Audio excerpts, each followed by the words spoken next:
Happy Thursday, everybody. I'm Dana Neeson, and today we're going to talk about what I hate talking about the most, which is how to close. And there's really only one right way, in my opinion, on how to close sales and to keep them on the books. If you are just now finding this channel, again, my name is Dana. I run a telesales team for Tailored Legacy. We sell final expense insurance over the phone with just one carrier. My job is to help you have stronger, more sophisticated sales conversations.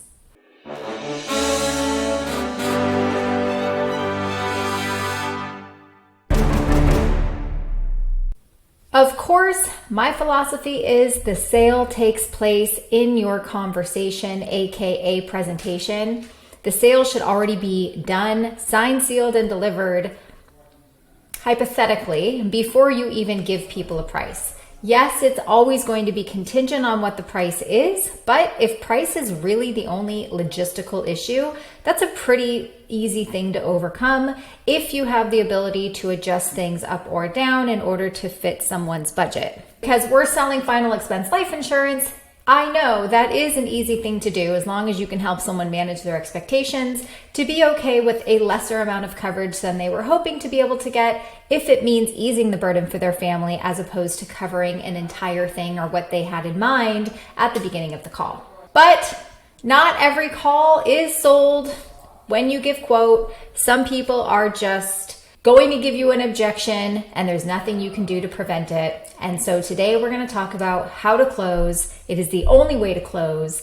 And if you do it any different than this, you are literally setting yourself up for even more sales resistance or cancellations and chargebacks at the end of the day.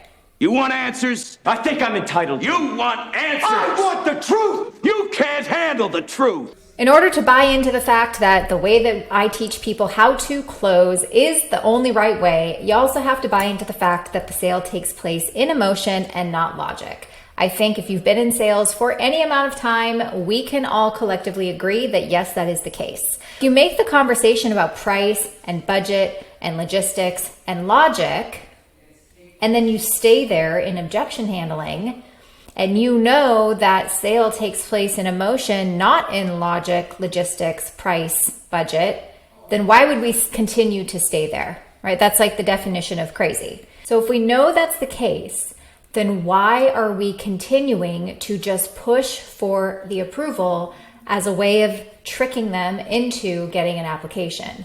Why are we saying you will have plenty of time to think about it, but we don't even know if you're approved yet? Why would we say something like you'll have plenty of time to talk to your spouse, your kids, your brother, your sister, etc.? We don't even know if this is approved for you. Guys, if they don't want the policy, do you really think they care about getting an approval? Think about it. If they don't trust you, do you really think they care about getting an approval?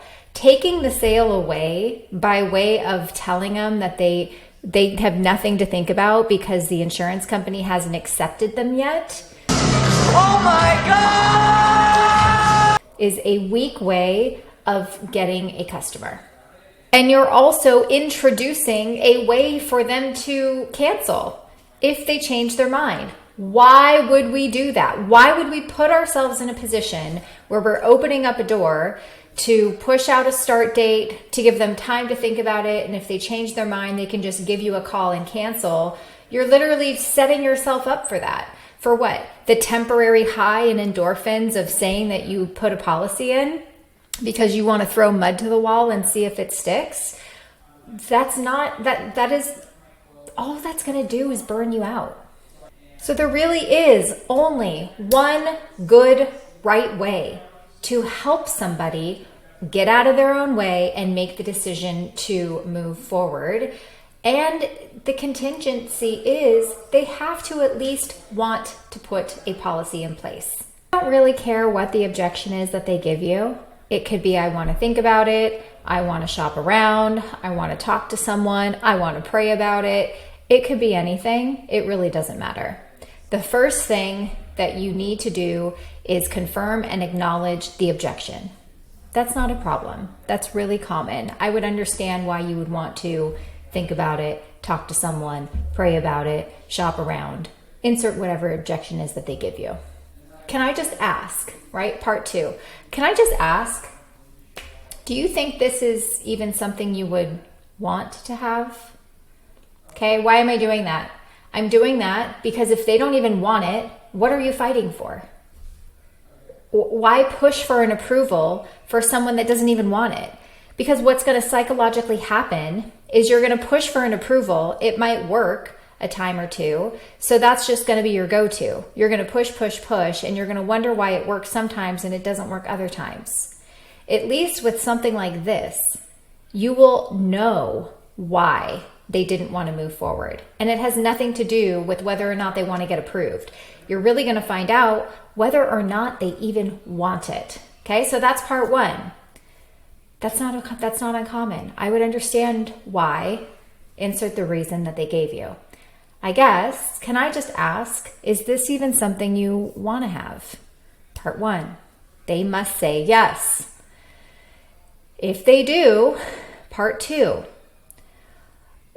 Could you just share with me, like, what about this policy did you like the best? If you know who the beneficiaries are, if you've talked about that in the beginning of your conversation, even if they didn't say they needed to go talk to their beneficiary, you could also bring that up here after they tell you why they liked it. Now, I know we're doing this potentially to protect Bob and Sally. I guess if they were here with us right now, what do you think they would say? Right? Because who's going to know what they would say better than the person that's listing them as a beneficiary? Right? Just Bob and Sally themselves, but we're on the phone with the applicant. And you might uncover an objection that they haven't given you. Well, they might tell me to just save my money and they'll take care of it. Wouldn't you want to know that? Right? Even if they didn't give you that objection, I would want to know that. I would say, oh, okay, well, is that what you want though? Because earlier, right, in discovery, you did share with me that you wouldn't want to be a burden on them because of insert the reason that they didn't want to be a burden on their kids in the first place. And you're only going to get that answer if you ask the uncomfortable questions in the beginning, which would be, so it sounds like you don't want Bob and Sally to have to come out of pocket and pay for these expenses if they didn't have to. Is that right? Yes. Okay. And what's going on with them that would make you think that they couldn't pay for it if they could or if they had to? So they're going to give you a reason that you're going to be able to use now when you get to the end.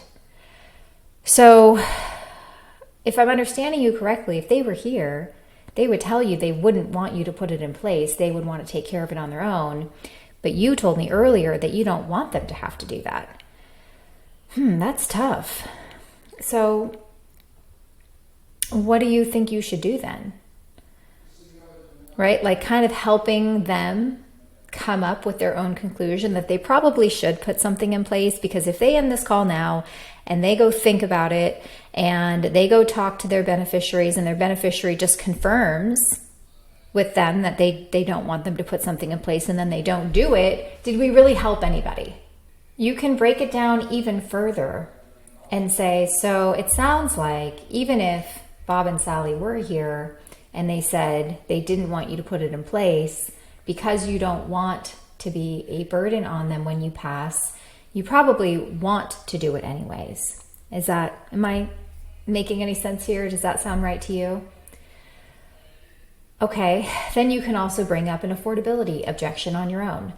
Is the plan that we talked about today, does that feel affordable to you and comfortable to you that you could sustain that payment comfortably until you pass away?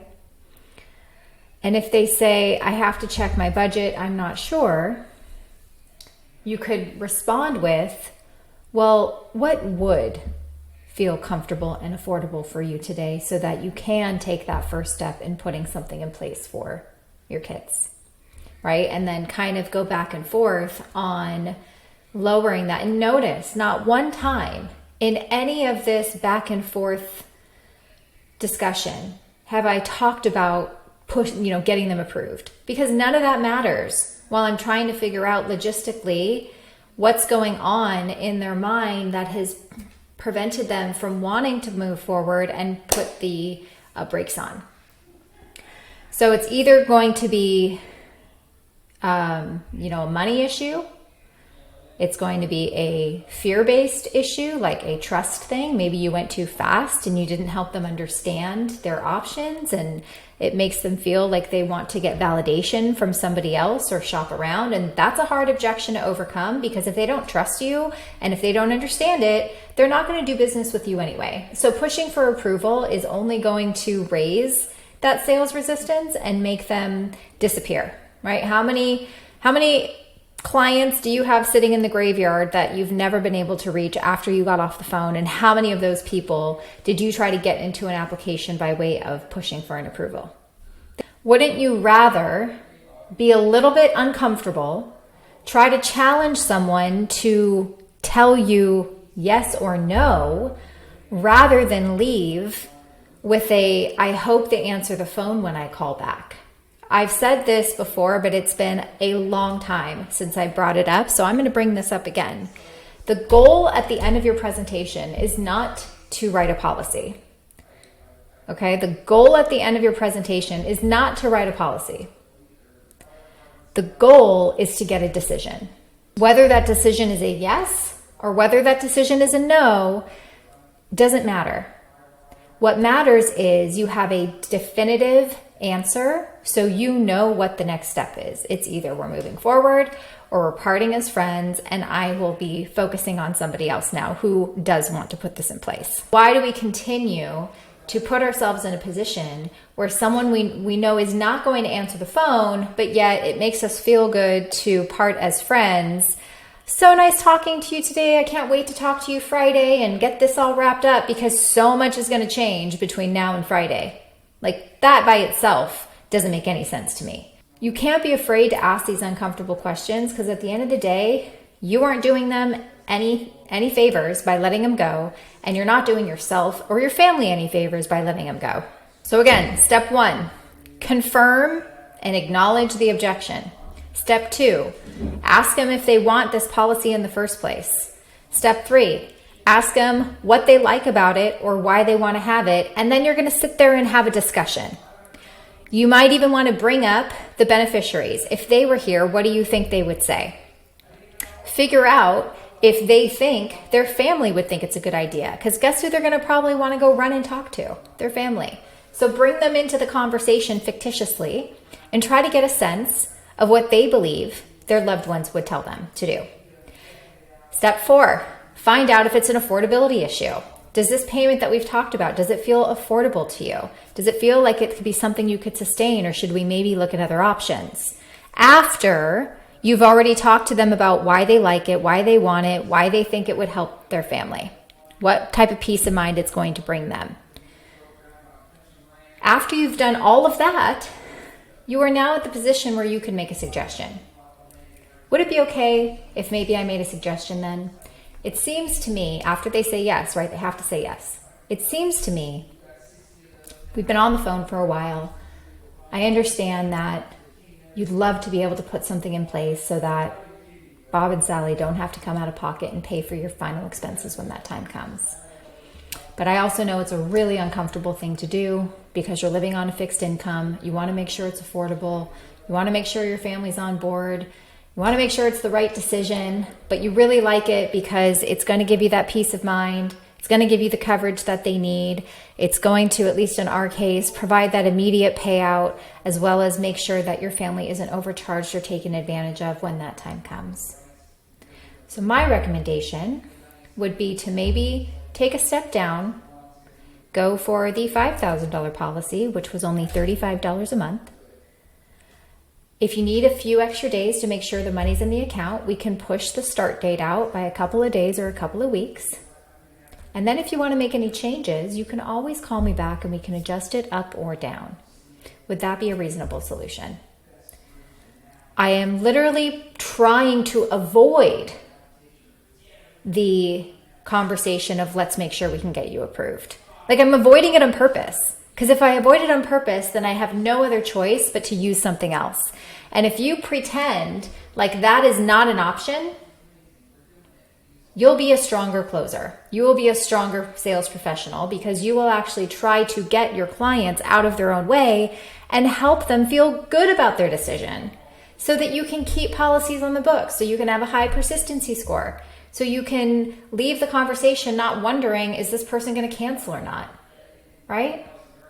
Do yourself a favor, do your customers a favor, get uncomfortable, do the right thing, put policies in place for people that actually want it, need it, but just can't get it out of their own way to make the decision to do it. And that is how you will close more business. If you found value from this video, please give it a like. If you have any questions about the order, I've listed it in the description below so you can have a written step-by-step guideline of how we overcome objections. If you have any questions, my contact information is also in there. Feel free to reach out, and I look forward to seeing you on tomorrow's video.